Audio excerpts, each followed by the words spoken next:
Hello everyone, welcome to easy learning. आज की class में हम इंडेफिनिट प्रोनाउन को सही तरीके से समझेंगे। प्रीवियस क्लास में हमने इंडेफिनिट प्रोनाउन का बेसिक समझा था। क्लास शुरू करते हैं।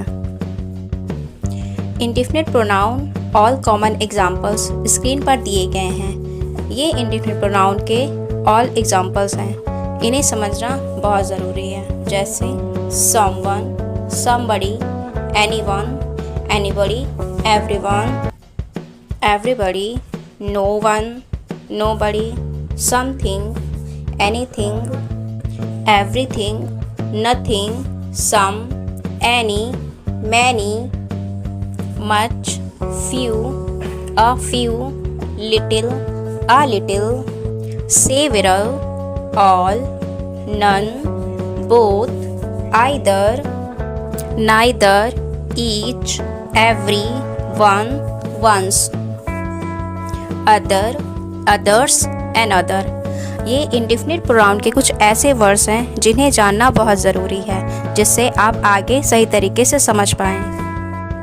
आज की क्लास का मेन टॉपिक शुरू करते हैं। Indefinite pronoun as adjective. जब इंडेफिनिट प्रोनाउन जैसे some, any, many, few, several, much, etcetera किसी नाउन के साथ आकर उसे डिस्क्राइब करता है, तब वह एडजेक्टिव की तरह काम करता है। सरल शब्दों में समझें। अगर ये शब्द some, any, many, few, little, all अकेले आएँ तो प्रोनाउन। इसका अर्थ है किसी भी सेंटेंस में अगर ये वर्ड्स अकेले आते हैं तो वो सेंटेंस प्रोनाउन कहलाएगा। और नीचे देखें, अगर ये शब्द नाउन के साथ आए तो एडजेक्टिव। अगर ये शब्द किसी नाउन के साथ आते हैं तो वो सेंटेंस एडजेक्टिव कहलाएगा। इजी एग्जाम्पल से समझिए।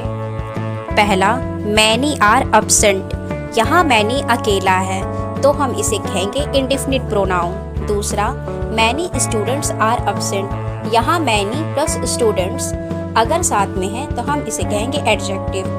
जैसे मैनी के बाद स्टूडेंट आता है और स्टूडेंट नाउन है तो हम कहेंगे कि ये वर्ड एडजेक्टिव है। एंड अगर मैनी के बाद कुछ भी नहीं दिया हो, मैनी अकेला है, तो हम कहेंगे कि ये इंडेफिनिट प्रोनाउन है।